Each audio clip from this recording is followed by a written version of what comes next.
Hello everyone, welcome back to the channel. मैं हूं अंशुमन यादव और हम आज स्टार्ट कर रहे हैं lesson 2 demand and supply of managerial economics.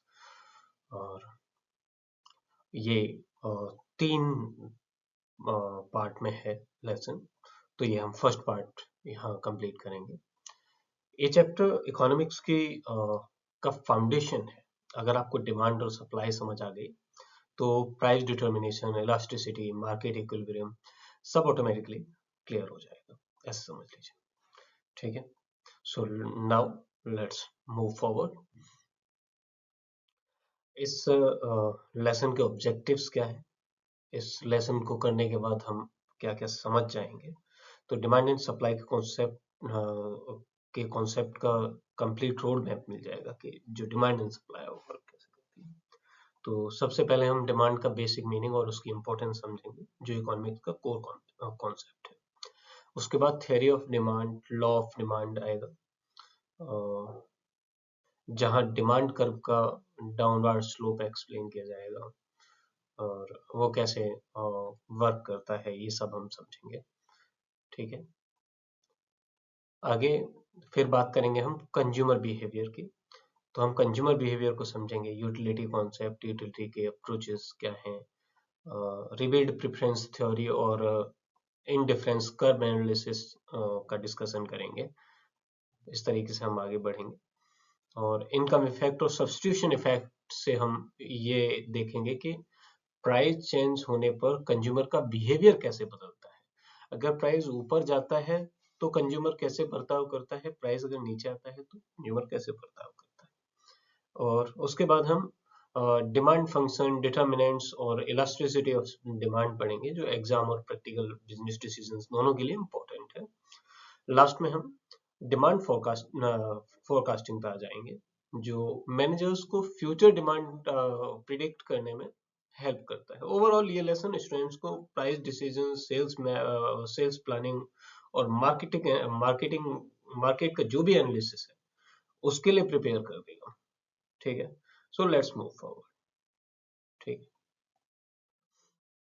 ना, इकोनॉमिक्स में डिमांड सबसे बेसिक और इम्पोर्टेंट कॉन्सेप्ट माना जाता है। डिमांड का मतलब सिर्फ किसी चीज को चाहना नहीं होता है, बल्कि उस चीज को बाय करने की विलिंगनेस और परचेजिंग पावर दोनों का होना बहुत जरूरी है। किस किस चीज का होना जरूरी है? एक तो विलिंगनेस का होना जरूरी है। तो let us understand it by some things. Demand क्या है? सेंट्रल कॉन्सेप्ट है इकोनॉमिक्स का। और डिमांड किसे रिप्रेजेंट करता है? तो कंज्यूमर साइड ऑफ मार्केट। वहीं सप्लाई किसे करता है? सप्लाई किसे करता है? तो प्रोड्यूसर साइड ऑफ मार्केट को रिप्रेजेंट करता है। ठीक है, demand refers to the quantity of commodity that consumer are either willing to buy and as well as able to buy this. तो दो दो चीजों का होना बहुत जरूरी है। एक तो बिल का होना बहुत जरूरी है, दूसरी जो चीज है वो है परचेजिंग पावर।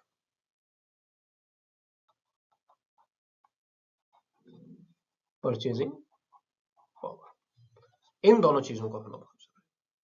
अब हम समझते हैं एक बात तो, और जो मैंने अभी तुरंत पीछे भी कही, कि demand is different from desire to buy. हो सकता है मैं प्राइवेट जेट खरीदना चाहता हूं, लेकिन उसके लिए मेरे पास हो सकता है विलिंगनेस टू बाय हो, लेकिन गांधी जी ना हो। एम आई राइट? हो सकता है मेरे पास पैसा ना हो। Now let us go forward. Demand analysis helps in understanding price determination, consumer behaviour, market trend. तो जो डिमांड एनालिसिस है उससे हमें ये समझने में हेल्प मिलती है कि प्राइस कैसे डिसाइड होती है, कंज्यूमर का बिहेवियर कैसा कैसा होता है। बिजनेस वर्ल्ड में डिमांड थ्योरी का use pricing decision, sales planning, marketing strategies के लिए होता है। और इसी फाउंडेशन पर आगे चलकर हम law of demand, elasticity, demand forecasting जैसे कॉन्सेप्ट्स को बिल्ड करते हैं। ठीक है, so let's move forward. Theory of demand का मेन फोकस होता है प्राइस और क्वांटिटी डिमांडेड के बीच का रिलेशनशिप समझाना। ये थ्योरी अज्यूम करती है कि कंज्यूमर का रिलेशन जो है वो किसी चीज की कॉस्ट और इनकम के साथ डायरेक्टली होता है। ठीक है, ये थ्योरी अज्यूम करती है कि कंज्यूमर रेशनल होता है, मतलब अपनी इनकम को बेस्ट पॉसिबल वे में यूज करना चाहता है। जब किसी प्रोडक्ट का प्राइस कम होता है तो कंज्यूमर ज्यादा क्वांटिटी बाय करता है, और जब प्राइस बढ़ता है तो क्वांटिटी डिमांडेड कम हो जाता है। जो डिमांड है उस एक कमोडिटी की वो कम हो जाती है। ये रिलेशनशिप रियल मार्केट में बिहेवियर को एक्सप्लेन करता है, इसीलिए डिमांड थ्योरी इकोनॉमिक्स का फाउंडेशन माना जाता है। थ्योरी ऑफ डिमांड को हम नॉर्मली डिमांड स्केड्यूल और डिमांड कर्व के थ्रू एक्सप्लेन करते हैं, उसे हम आगे चल के एक्सप्लेन करेंगे। ठीक है, आई होप यहां तक का क्लियर हो गया है। चलिए, तो डिमांड थ्योरी जो है वो law of demand, elasticity of demand और कंज्यूमर बिहेवियर एनालिसिस पे डिपेंड करता है, ये हम समझ। अब यहाँ पे हम एक बार टाइप्स को और क्लियर कर लेंगे, डिमांड के टाइप्स क्या क्या है। तो डायरेक्ट और इनडायरेक्ट। तो डायरेक्ट डिमांड वो होती है जो सीधा ह्यूमन वांट्स को सेटिस्फाई करती है, जैसे फूड, क्लोथ, शूज, ये सब क्या है? ये सब आपका डायरेक्ट डिमांड है। ये क्या है आपका? ये आपका डायरेक्ट डिमांड है। अब बात आती है इनडायरेक्ट डिमांड की। तो इनडायरेक्ट डिमांड क्या है? इनडायरेक्ट डिमांड में गुड्स डायरेक्टली कंज्यूम नहीं होते हैं, बल्कि प्रोडक्शन के लिए यूज होते हैं। एक एग्जांपल है कॉटन। ठीक है, कंज्यूमर कॉटन यूज नहीं करता है, लेकिन टेक्सटाइल मिल कॉटन डिमांड करती है और उससे आगे चल के वो क्लोथ्स बनाती है। अंडरस्टैंड? Let's move forward. तो डायरेक्ट और इनडायरेक्ट समझ में आ गया। अब बात आती है जॉइंट डिमांड की और आपके कंपोजिट डिमांड की। तो जॉइंट डिमांड में गुड्स कॉम्प्लीमेंट्री होते हैं, एक के बिना दूसरा काम का नहीं होता। कंपोजिट डिमांड में एक ही गुड मल्टीपल यूज के लिए डिमांड होता है। कोल और रबर के काफी यूजेस होते हैं, इसलिए इनकी डिमांड कंपोजिट होती है। ठीक है, जॉइंट डिमांड क्या है? इंक और पेपर जॉइंट डिमांड में आते हैं। ठीक है, अगर कहीं इंक खरीदी जा रही है तो पेपर भी खरीदा जाएगा, पेपर खरीदा जा रहा है तो इंक भी खरीदी जाएगी। और कंपोजिट का मतलब क्या है? कंपोजिट डिमांड है एक ही चीज से बहुत सारी चीजें बना देना। जैसे कोल है, उससे सीमेंट भी बनेगा, उसका फ्यूल की तरह इस्तेमाल भी होगा, उसके अदर यूजेस भी होंगे। रबर है, उसके भी इसी तरह इस्तेमाल होते हैं। Let's move forward. अब बात आती है आपके इनपुट और इंटरमीडिएटरी गुड्स की। इन्हें डिराइव डिमांड भी कहते हैं। तो इनपुट्स और इमीडिएटरी गुड्स डायरेक्टली कंज्यूम नहीं होते। लेबर, रॉ मटेरियल, मशीनरी, ये सब की डिमांड फाइनल गुड्स की डिमांड पर डिपेंड करती है, इसीलिए डिमांड को ड्राइव डिमांड कहा जाता है। मोटरसाइकिल चेन अपने आप में यूजलेस होती है, लेकिन मोटरसाइकिल के अंदर ही वैल्यू क्रिएट करती है ना। जब तक उसको हम मोटरसाइकिल में नहीं लगा देते हैं तब तक उसका कोई यूज नहीं। एक तरीके से समझ लेते हैं।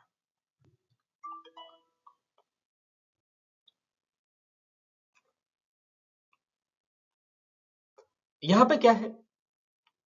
जो इनपुट है उसमें फर्म बायर है और जो कंज्यूमर है वो सेलर है। Demand of labour.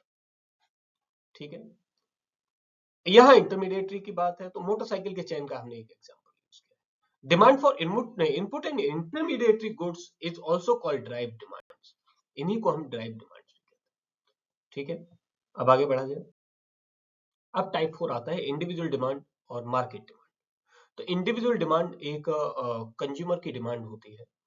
Market demand तब मिलती है, मार्केट डिमांड जब हम कंज्यूमर की डिमांड को ऐड कर देते हैं। प्राइस डिटर्मिनेशन हमेशा मार्केट डिमांड पर बेसिस होता है। ठीक है, इंडिविजुअल डिमांड क्या है? Demand of commodity by single consumer, that is known as the individual demand, while the that combined demand of commodity, which is that is known as the market demand. Understood it? So let's move forward now. अब आता है आपका law of demand. तो law of demand economics का most fundamental law है, हम ये पीछे भी बात कर चुके हैं। इस लॉ के अकॉर्डिंग जब किसी प्रोडक्ट का प्राइस कम होता है तो कंज्यूमर उस प्रोडक्ट को ज्यादा क्वांटिटी में बाय करता है, ये बात भी हमने कर ली है। और जब प्राइस बढ़ता है तो क्वांटिटी डिमांडेड कम हो जाता है, ये बात भी हम समझ गए हैं। ठीक है, अब इस रिलेशनशिप को हम इनवर्स रिलेशनशिप कहते हैं। कैसा रिलेशनशिप कहते हैं? इनवर्स रिलेशनशिप कहते हैं। क्यों कहते हैं? देखिए, ये प्राइस बढ़ा है, ये कंजम्पशन है, तो इस तरह वर्क करता है। सॉरी, ये इस तरह वर्क करेगा। ठीक है, और ये कंजम्पशन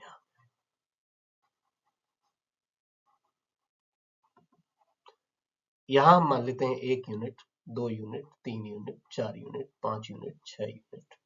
इसी तरह 10 रुपए, 20 रुपए, 30 रुपए, 40 रुपए, 50 रुपए, 60 रुपए।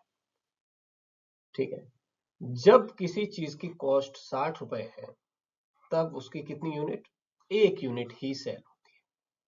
ठीक है, this is known as the inverse relation. समझ में आ गया? अगर ठीक इसी तरह से जैसे जैसे प्राइस गिरता है, जब प्राइस 10 रुपए पे आता है तब ये 60 रुपए पे पहुंच जाता है, तब लोग कितनी यूनिट खरीदते हैं? 6 यूनिट खरीद लेते हैं, कंजम्पशन बढ़ेगा। Is that clear? So let's move forward. I hope आप लोगों को ये समझ में आ गया है। एक बार फिर से हम कर लेते हैं। When price fall quantity demanded rises, और जब प्राइस राइज होता है तो जो डिमांड है वो गिर जाती है। ठीक है, इसे हम डाउनवर्ड स्लोप क्यों कहते हैं वो आपको समझ में आ गया होगा, क्योंकि ये इस तरह वर्क करता है। जैसे ये इस पे आपके बाय एक्सिस पर ये रहता है, एक्सिस पर ये रहता है, तो जैसे जैसे प्राइस बढ़ता है डिमांड घट जाती है, डिमांड पीछे की ओर श्रिंक होने लगती है। सिर्फ इतनी सी बात है। Let us move forward. Law of demand, it means the quantity demanded increases with the fall in price and vice versa. In other words, तो जो लॉ ऑफ डिमांड है उसका सिंपल मीनिंग ये है कि प्राइस और क्वांटिटी डिमांड के बीच उल्टा संबंध होता है। जब प्राइस गिरता है तो कंज्यूमर ज्यादा क्वांटिटी बाय करता है, और जब प्राइस बढ़ता है तो डिमांड कम हो जाती है। इस रिलेशनशिप को हम डिमांड फंक्शन के फॉर्म में भी लिखते हैं। डिमांड सिर्फ प्राइस पर डिपेंड नहीं करती है, बल्कि रिलेटेड गुड्स के प्राइस और इनकम और टेस्ट पर भी डिपेंड करती है। इसीलिए इस डिमांड फंक्शन को हम आपके इस इक्वेशन से शो करते हैं, जहां होता है dx is equal to f px pn by और t, जहां px क्या है? प्राइस ऑफ कमोडिटी है, pn क्या है आपका? प्राइस ऑफ रिलेटेड कमोडिटी है, बाय क्या है? इनकम ऑफ कंज्यूमर है, टी क्या है? टेस्ट ऑफ कंज्यूमर है।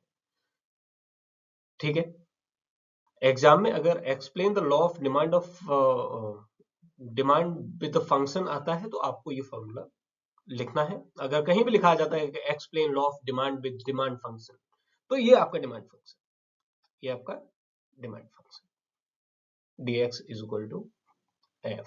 फंक्शंस क्या रहेंगे? px आपका फंक्शन होगा, pn आपका फंक्शन होगा, बाय आपका फंक्शन होगा, t आपका फंक्शन होगा। क्लियर? और अब बाकी रूल्स, बाकी बाकी सब कुछ सेम ही चल रहा है, आप सब देख ही रहे। ये चीज तो हम कितनी ही बार रिपीट कर गए। ठीक है, अब आता है assumption of law of demand. Consumer income remains constant. क्या रहती है? जो कंज्यूमर की जो इनकम है वो क्या रहती है? हमेशा कांस्टेंट। लॉ ऑफ डिमांड तभी अप्लाई होता है जब other things remains in constant का कंडीशन फॉलो। अगर इनकम या टेस्ट चेंज हो जाए तो डिमांड का बिहेवियर डिफरेंट हो सकता है, इसलिए एग्जाम में अजम्पशन लिखना बहुत इंपॉर्टेंट होता है। तो अजम्पशंस क्या क्या है हमारे? अजम्पशंस को एक बार हम एक लाइन में देख लेते हैं। Consumer income remains constant, taste and preference do not change, price of related goods remain unchanged, no change in fashion, no change in population, commodity is normal good, and there is no exception of future price changes। ठीक है, ये आपका assumptions हो गए। I hope you understood it. अब हम आगे बढ़ते हैं। लॉ ऑफ डिमांड का बेसिक आइडिया ये है, लॉ ऑफ डिमांड का बेसिक आइडिया ये है कि प्राइस और क्वांटिटी डिमांडेड अपोजिट डायरेक्शन में मूव करते हैं। इसका मतलब ये नहीं है कि अगर प्राइस आधा हो जाएगा तो डिमांड एग्जैक्टली डबल हो जाएगी। मैं ये नहीं कह रहा हूं, ठीक है। The law of demand states that there is a inverse relationship between, पर ऐसा नहीं है कि मान लीजिए प्राइस आधा कर लिया। मैं कह रहा हूं कि एक एग्जांपल के लिए मैं आपको बताता हूं। मैं कह रहा हूं कि अगर मैं कोई चीज एक यूनिट में 20 रुपीज की बेचता था और मैं 6 यूनिट बेच लेता था, ठीक है। अब मैंने इस कमोडिटी का प्राइस 10 कर दिया है, इसका मतलब ये नहीं है कि ये 12 जो कंजम्पशन है वो 12 यूनिट का होने लगेगा। मैं इस बारे में नहीं कह रहा, ठीक है। और लॉ ऑफ डिमांड ये नहीं कहता है। समझ में आ रही है बात? इकोनॉमिक्स में हम ज्यादातर डायरेक्शन ऑफ चेंज पर फोकस करते हैं, ना कि एग्जैक्ट प्रोपोर्शन, ठीक है। जब प्राइस कम होता है तो कंज्यूमर ज्यादा बाय करता है, और जब प्राइस बढ़ता है तब कंज्यूमर अपनी डिमांड रिड्यूस कर देता है। ये बिहेवियर हम डेली लाइफ में भी बहुत बार देखते ही हैं। जैसे सेल्स और डिस्काउंट के टाइम पे लोग ज्यादा बाइंग करते हैं, ठीक है। Let's move forward. ये आपकी टेबल है, ठीक है। यहाँ पे आपका क्वांटिटी डिमांडेड लिखा हुआ है, साइड में प्राइस लिखा हुआ सॉरी। प्राइस पर किलोग्राम 10 था, तब डिमांड कितनी थी? तो टोटल कितना बना, फिर कितना हुआ? 160 हो गया। 8 रुपीज किलोग्राम था, फिर कितना हुआ? 180 हुआ, फिर 160 हो गया, और फिर से 100 पे आ गया। इस तरीके से आप इसे समझिए, ठीक है। एक बार हम आगे बढ़ते हैं, मैं एक बार फिर से समझाने की कोशिश करता हूँ। जैसे जैसे प्राइस 10 रुपए से 2 रुपए की ओर गिरा है, क्वांटिटी जो डिमांडेड है वो 10 किलोग्राम से 50 किलोग्राम की ओर बढ़ गई है। प्राइस कम हुआ, इनवर्स का मतलब क्या था? उल्टा। जैसे जैसे प्राइस कम हुआ और वैसे वैसे क्या हुआ, आपकी जो क्वांटिटी थी वो भी इंक्रीज होती चली गई, ठीक है। तो इधर वाला तीर हमारा रहेगा उल्टा, ये सही है, ठीक है। I hope you understood it. चलो एक बार मैं इसका विजुअल रिप्रेजेंटेशन। एक्स एक्सिस पे क्या है आपका? इस पे ये क्वांटिटी डिमांडेड है, और बाय एक्सिस पर आपका प्राइस ऑफ कमोडिटी है। तो सेम वही एग्जांपल हमने यूज किया है, ठीक है। सेम एग्जांपल यूज किया है। जब 10 रुपीज प्राइस था तब सप्लाई इतनी थी, 8 हुआ तब सप्लाई 20 हो गई, 6 हुआ तो 30 हुई, 4 हुआ तो 40 हुई। इस तरीके से आपकी जो डिमांड थी वो बढ़ती चली गई, प्राइस घटता चला गया, प्राइस घटता चला गया, डिमांड बढ़ती चली गई। अब जैसे जैसे ये प्राइस बढ़ता जाता है, अगर प्राइस बढ़ रहा होता तो डिमांड क्या होती? घटती चली जाती। बस इसे हम डाउनवर्ड स्लोप कहते हैं। ये लेफ्ट से राइट की ओर ही जाती है हमेशा, ये याद रखना है, ठीक है। राइट टू लेफ्ट की ओर नहीं जाएगी। Let's go to next. अब कंज्यूमर हर एक्स्ट्रा यूनिट से पहले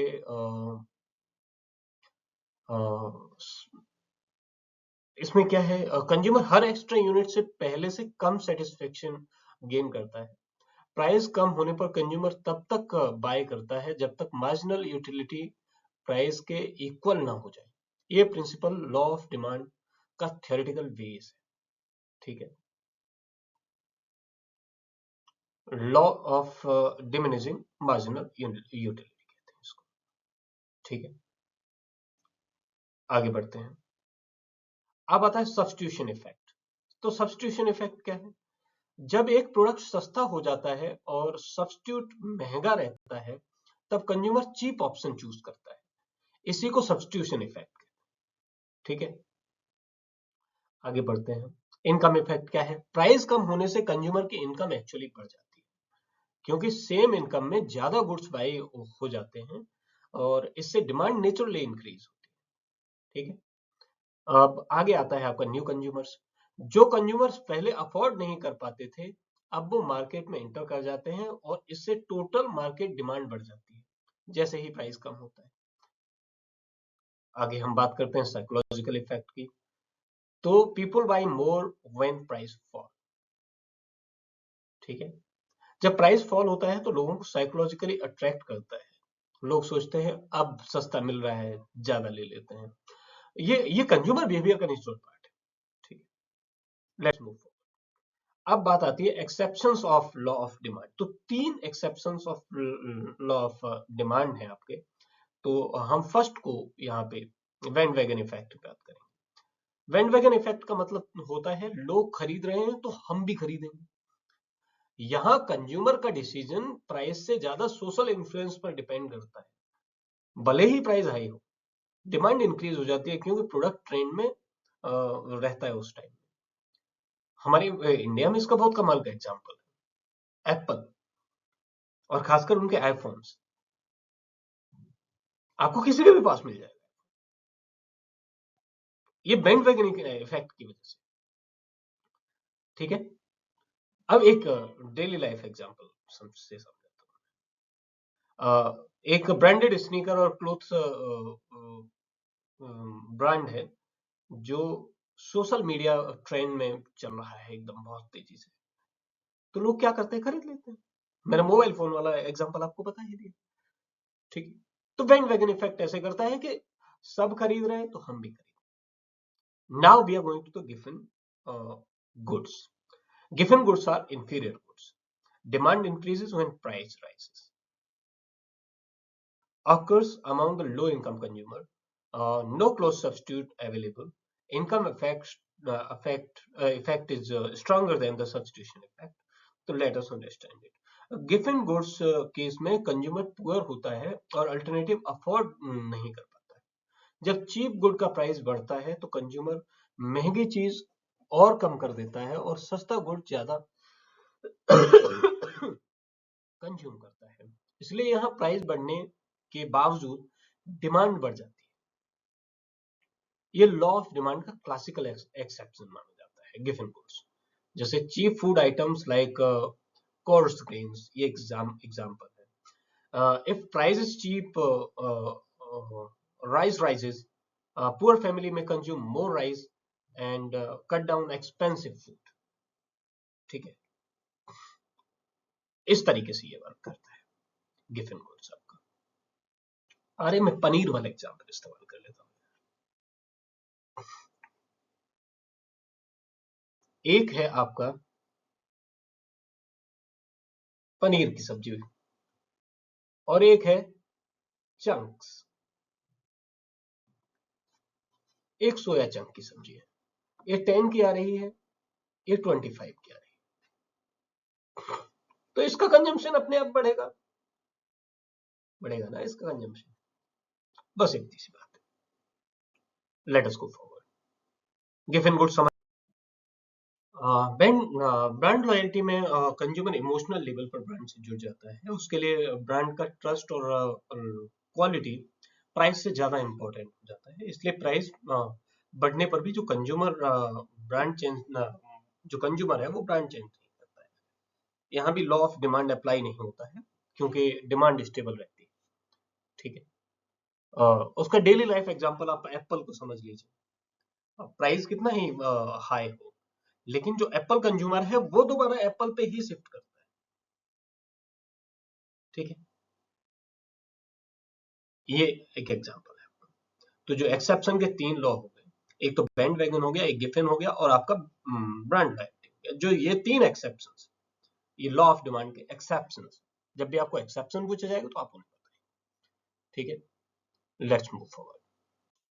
अब यहाँ पर एक टेबल मैंने बना दिया है, जिससे आप फटाफट से एग्जाम रेडी हो सकते हैं। अगर आप इस टेबल को भी ध्यान से देख लेते हैं तो आपको एग्जाम में लिखने में बहुत समस्या नहीं होगी। बैंड वैगन इफेक्ट क्या है? सोशल इन्फ्लुएंस की वजह से प्राइस बढ़ जाता है और डिमांड भी बढ़ जाती है। गिफन गुड्स क्या है? प्राइस बढ़ जाता है और डिमांड भी बढ़ जाती है। ब्रांड लॉयल्टी क्या है? प्राइस चाहे बढ़ जाए लेकिन जो कॉस्ट है वो कांस्टेंट बनी रहती है। ठीक है, I hope you understand it. चलिए आगे बढ़ जाते हैं। अब आता है importance of law of demand. तो लॉ ऑफ डिमांड के हम इन 6 इंपॉर्टेंस को एक एक करके समझेंगे। तो सबसे पहले हम जहां से शुरू करने वाले हैं वो है आपका प्राइस डिटर्मिनेशन। तो लॉ ऑफ डिमांड प्रोड्यूसर्स और मोनोपोलिस्ट्स के लिए प्राइस फिक्सिंग का बेस प्रोवाइड करता है। प्रोड्यूसर ये समझने की कोशिश करता है कि अगर प्राइस थोड़ा सा बढ़ाया जाए या कम किया जाए तो डिमांड कितनी चेंज होती है। ठीक है, मोनोपोलिस्ट स्पेशली इस लॉ का यूज करता है, या जो मोनोपोलिस्ट बिजनेस है वो इस लॉ का यूज करते हैं, क्योंकि उनके पास प्राइस डिसाइड करने की पावर होती है। इस लॉ की हेल्प से वो प्रॉफिट मैक्सिमाइजिंग प्राइस फिक्स कर सकते हैं। समझ में आ गया? आगे बढ़ते हैं। अगला आपका है इंपॉर्टेंस ऑफ कंज्यूमर। ठीक है, तो इंपॉर्टेंस ऑफ कंज्यूमर क्या है? Law of demand consumer behaviour को एक्सप्लेन करता है।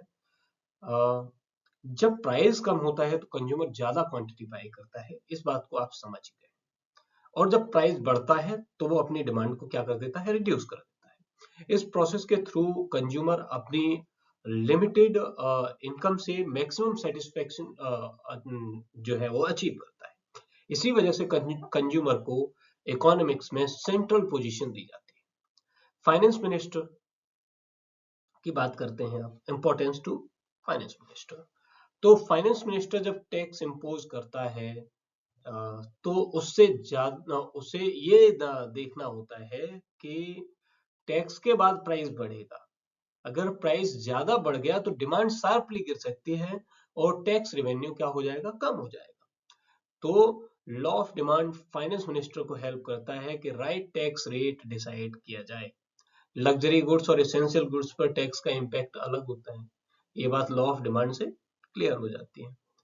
अब गवर्नमेंट जब लॉन्ग टर्म इकोनॉमिक प्लानिंग करती है तो उससे डिमांड बिहेवियर को समझना होता है। ठीक है, यहाँ हम प्लानिंग की बात समझ रहे हैं। ठीक है, तो उससे क्या है, वहां प्राइस कंट्रोल, सब्सिडीज, राशन जैसे जो डिसीजन लॉ ऑफ डिमांड के प्रिंसिपल्स पर ही बेस्ड होते हैं, ये सारी चीजें। अगर डिमांड रिस्पॉन्स का आइडिया ना हो तो प्लानिंग इनफेक्टिव हो जाएगी। कैसी हो जाएगी? इनफेक्टिव हो जाएगी। इसलिए law of demand policy makers के लिए एक गाइडिंग टूल का काम करती है। ठीक है, अब बात आती है प्रोड्यूसर्स तक। प्रोड्यूसर्स तक जब बात आ गई है तो क्या समझना है?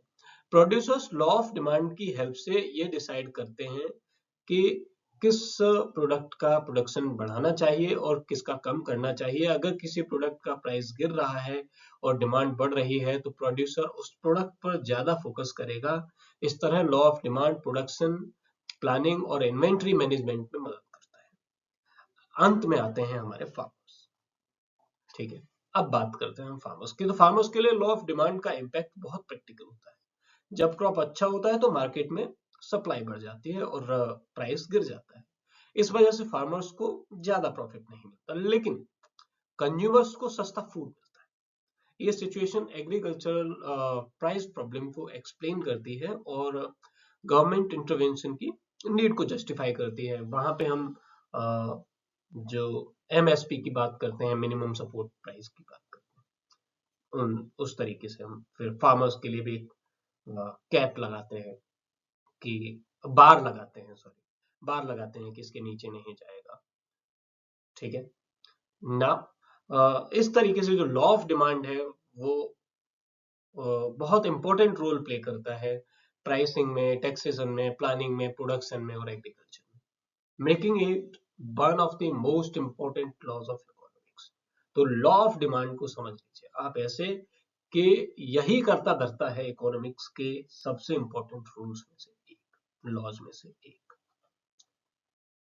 Now we come to law of supply 2.5, number नहीं है इस पे, ये 2.4 का हिस्सा है। तो लॉ ऑफ सप्लाई प्रोड्यूसर्स या फर्म के बिहेवियर को एक्सप्लेन करता है। ठीक है।